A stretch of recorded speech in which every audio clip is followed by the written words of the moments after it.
അഹമ്മദാബാദ് വിമാന ദുരന്തത്തിൽ മരണസംഖ്യ ഉയരുന്നു. അപകടത്തിൽ 294 പേർ മരിച്ചതായി ഗുജറാത്ത് പോലീസ് വ്യക്തമാക്കുന്നു.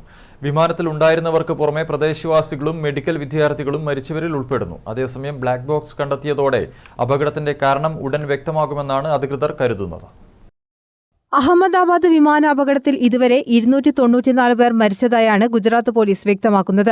ഇത് സംബന്ധിച്ച് ഔദ്യോഗിക സ്ഥിരീകരണം ഉടനുണ്ടാകും. വിമാനത്തിലുണ്ടായിരുന്ന 242 പേരിൽ 241 പേർക്ക് പുറമെ പ്രദേശവാസികളും മെഡിക്കൽ വിദ്യാർത്ഥികളുമാണ് മരിച്ചവരിൽ ഉൾപ്പെടുന്നത്. അതിനിടെ അപകടത്തിൽ മരിച്ചവരെ കണ്ടെത്താനായി DNA സാമ്പിളുകൾ ശേഖരിക്കാൻ തുടങ്ങി. മൃതദേഹങ്ങൾ കൈമാറുന്നതിന്റെ ഭാഗമായാണ് തീരുമാനം. BJ മെഡിക്കൽ കോളേജിലെ കസോദി ഭവനിലാണ് രക്തസാമ്പിൾ ശേഖരണ നടപടികൾ തുടങ്ങിയത്. ഗുജറാത്തിലെ ഗാന്ധിനഗർ ഫോറൻസിക് ലാബിലാണ് DNA പരിശോധന നടത്തുക. അതേസമയം തകർന്നു വീണ വിമാനത്തിന്റെ ബ്ലാക്ക് ബോക്സ് കണ്ടെത്തി. അപകടം നടന്ന് 9 മണിക്കൂറിന് ശേഷമാണ് ബ്ലാക്ക് ബോക്സ് കണ്ടെത്തിയത്. ബ്ലാക്ക് ബോക്സ് കണ്ടെത്തിയതോടെ അപകടത്തിന്റെ കാരണം വ്യക്തമാകുമെന്നാണ് കരുതുന്നത്. News desk Kannur vision.